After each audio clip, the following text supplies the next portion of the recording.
उतर गए चेहरे, उतर गई शाम, ढल गई शाम। हाँ जी, वो आए, अंदर से आए, सीधे गाड़ी में बैठे और चले गए। कुछ तो मिला, बोलो थैंक यू सरकार। नहीं बोलेंगे थैंक यू। विक्रमादित्य जी हमें आश्वासन दे रहे हैं, हम 5-6 बार उनको मिल चुके हैं। मैं उन्ना में मिला उनको हरोली से। आप एक परमिशन देते हैं, अंदर पास बनाते हैं कि आप 10 लोगों के डेलीगेट के साथ अंदर आए। आप इस चीज का शोषण करते हैं, हमारा मजाक उड़ाते हैं। ये लोग आप लोगों की फितरत में है। हम चाहते हैं इस सरकार को बायकॉट। आंखों में गुस्सा देख रहे होंगे आप लोग चले गए बढ़िया गाड़ी के, आपके ब्लोअर्स ऑन हो गए, गर्म हवाएं बहने शुरू हो गई, और ये जो लोग यहाँ पर ठंड में खड़े हैं।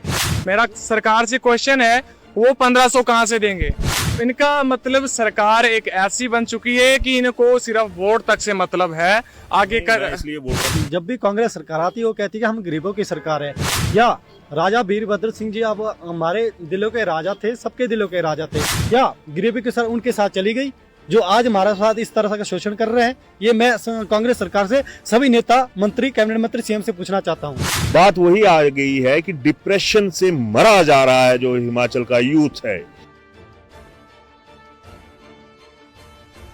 विशाल, थोड़ा सा पहले जरा शाम जो ढल रही थी, जो सुहानी शाम होती है, उसका जिक्र करते हैं। लोग फोटोग्राफ्स डालते हैं सनसेट का और दूसरी चीजों का, पर लेकिन ये जो सनसेट आपको दिख रहा है, इस अब कैमरा इस तरफ घुमाइए, ये उन लोगों की उम्मीदों का सनसेट है जो विधानसभा के अंतिम दिन मल्टीटास्क वर्कर्स यहाँ पे पहुंचे थे और उसके बाद विधानसभा गए, और अब इनके मुताबिक ये जलालत झेल कर, इनके चेहरे भी ऐसे ही एक तरह से कहें कि वो लालिमा नहीं है जो एक शाम की होती है, ये दुखी है। तो आज हुआ क्या, कौन आएगा आगे?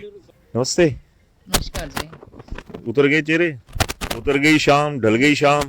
देखो सर, हमारे पास हमने यहाँ पे ये पर्ची भी कटवाई थी, 10 लोग पास भी लिया था। ये पर्ची है बमारन तो हाँ, पर्ची है और कुछ नहीं है।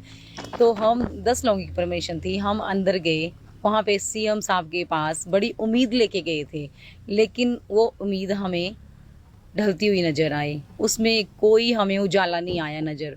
ठीक है, तो दूसरी बात है कि हमने वहाँ पे बोला कि हमें परमिशन चाहिए मिलने की, तो ठीक है, उन्होंने अंदर से बोला ठीक है आप मिलोगे। सब वहाँ पे बैठे थे, लेकिन हमें किसी ने अच्छा सुनाया आपको। हाँ जी, वो आए, अंदर से आए, सीधे गाड़ी में बैठे और चले गए। अरमान दी गई। है? सर हमें सुबह से आश्वासन ही मिल रहा था कि पास बन चुके हैं। चलो कुछ तो मिला, बोलो थैंक यू सरकार। नहीं बोलेंगे थैंक यू। यार आश्वासन नहीं दिए। आश्वासन दिए तो पेट आश्वासनों से नहीं भरा जाएगा हमारा। हमारा पेट जो भरेगा ना, वो हमें कुछ मानदेय मिलेगा, बड़ा हुआ जो हमारी सैलरी होगी बढ़ेगी। चलो खैर, वो मुद्दा उसमें डिस्कस हो चुका है।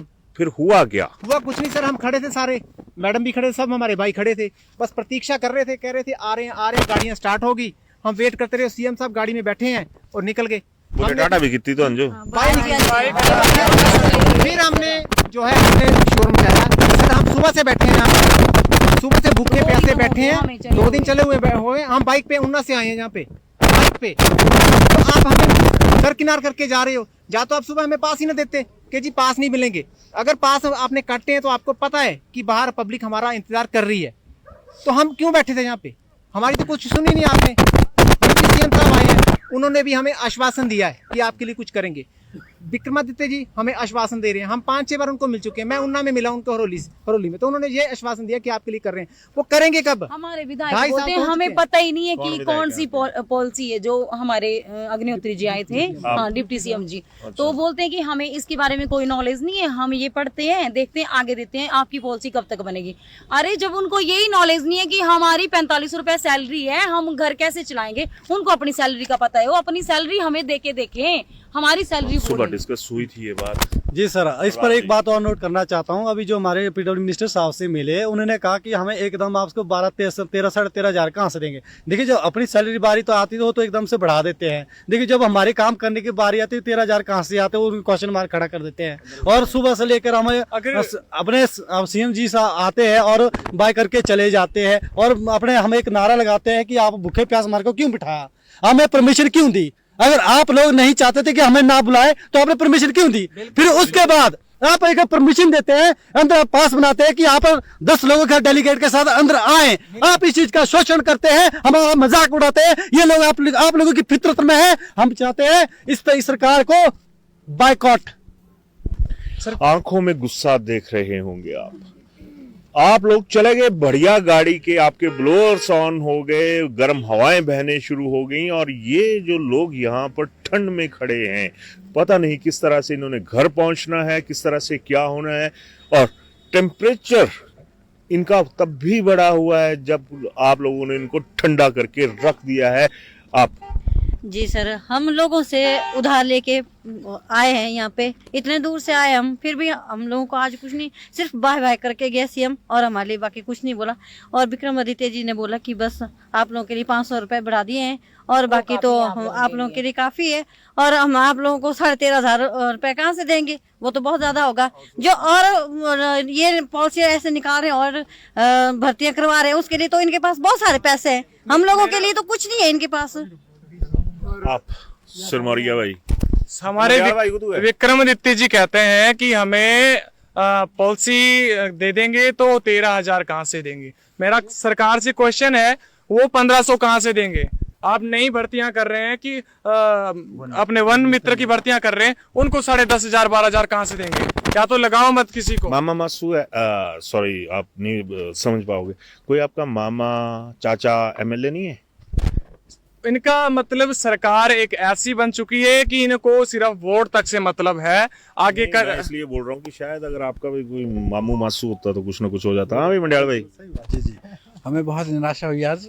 हम जिस जोश के साथ सुबह आए हुए थे, हमें उम्मीद थी मुख्यमंत्री महोदय हमसे मिलेंगे, लेकिन नहीं मिले, ऐसे यूं दरकिनार करके हमें चले गए। तो इस चीज़ का हमें बहुत अफसोस है, और बार बार कहते हैं कि इस बार भी शायद इन्होंने ये कहना था कि भाई आप शिमला आओ। अरे हमारे पास इतना बजट कहाँ से आएगा। और सरकार जो कहती है कि हमारे पास बजट नहीं है, तो हम इतने सारे भाई हैं, हम सभी लोग टैक्स पेयर, टैक्स देते हैं। हम चावल में टैक्स देते हैं, दालों पे टैक्स देते हैं, हम चाय पीते हैं उस पर भी टैक्स देते हैं। पर ये हमारी कमी नहीं है कि ये आप कहाँ से ले गए। रिसोर्सेज ढूंढना जो है सरकार का काम है।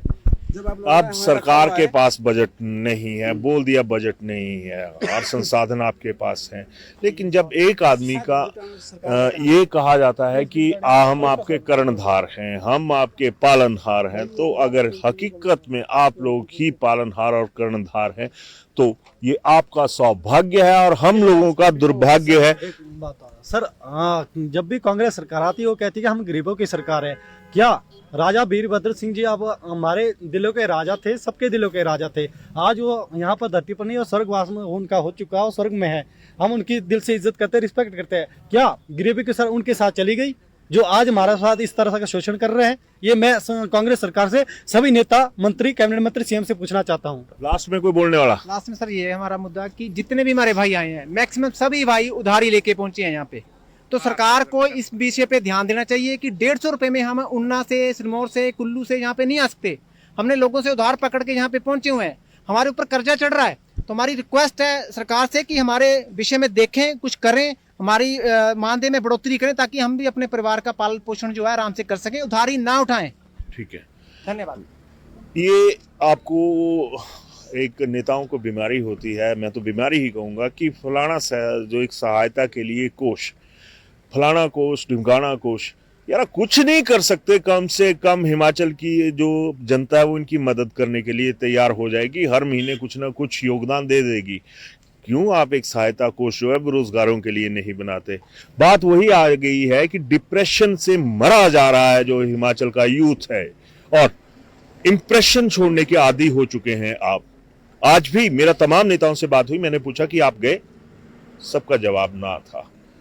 और जब ये हमारे अपने हैं, इनके लिए तो खड़े हो जाओ, और नहीं हो सकते तो फिर इनका भी भगवान मालिक है। और फिर कोई कल को ये ना कहे कि समाज में जो बुरी आदतें हैं वो बढ़ती जा रही हैं। बुरी आदतें इसलिए बढ़ेंगी क्योंकि नेताओं की आदत जो है जनता